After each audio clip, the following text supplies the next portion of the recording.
Hi, my name is Karolien. I'm a jewelry designer and maker, and the name of my business is Kornelia Jewelry. Welcome to my studio. This video is the second video in a series all about the lost wax jewelry making technique. In this video, I will show you the lost wax casting process itself, so how you get from a wax model to a piece in silver or gold. I use the lost wax technique for several years now, but I don't do the casting myself. I just make the wax models and bring them to a local casting company, and they do the casting for me. And now I asked them if I could film the process to show you guys, because so many of you were asking what is in between me making the wax models and finishing the silver or gold pieces. First step of the lost wax casting process after you finished your wax model is spruing. Spruing allows the wax to melt out of the mold during burnout and for the metal to get to your piece during the actual casting. First, a small sprue is mounted on the wax model. This is preferably done in a spot that won't be visible on the finished piece. You could do this by yourself before bringing your piece to the casters, or let them do it for you. Not having enough sprues or having them in an improper location can cause a failed end result if the molten metal cannot flow to all areas of the piece. Then, the sprue of the wax model gets mounted on a wax tree. The wax tree sits on a sprue base or button. All of this wax will melt away during burnout.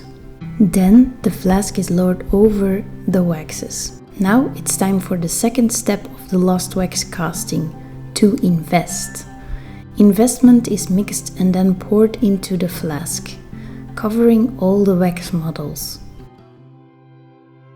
Then it is time to eliminate bubbles in the investment in the flask. Can you see all the air boil up out of the investment? This is an important step because air that might have been trapped around the waxes and is still in the investment will create mistakes later on. Now it needs to sit undisturbed until it sets up. Then it is time for the third step of the lost wax casting, the burnout process in the kiln.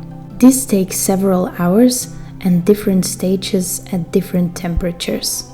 During this step, the wax will melt out of the flask. At the end of the burnout process, the flask is kept in the kiln at a hold temperature, while they prepare for the next step, the metal casting.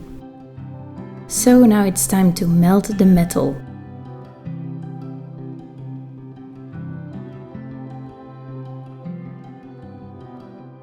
Once the metal has melted, the flask comes out of the kiln.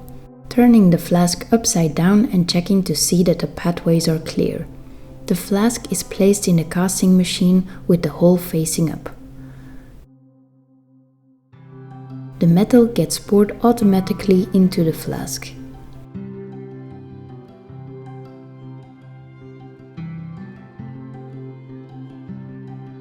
When the flask is released, it is moved away to let it cool until the metal is no longer red hot.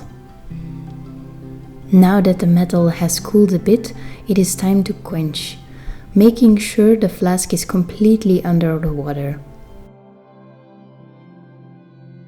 This is what the pieces look like right out of the flask, still covered with the investment. Time to clean off the investment before going to the pickle or acid. And then it's time to clean them up.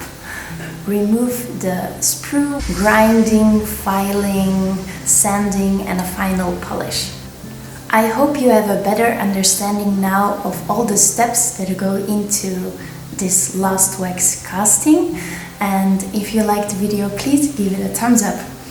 In the next videos, I will talk about how to make copies of your work using this technique, and also about the different types of wax you could use and tools for wax carving. And yeah, I will also make some tutorials for the ones of you who are trying out these techniques for the first time. So if you're interested in that, consider subscribing to my YouTube channel if you are not already subscribed, of course. Thank you very much for watching, and I hope to see you soon. Bye!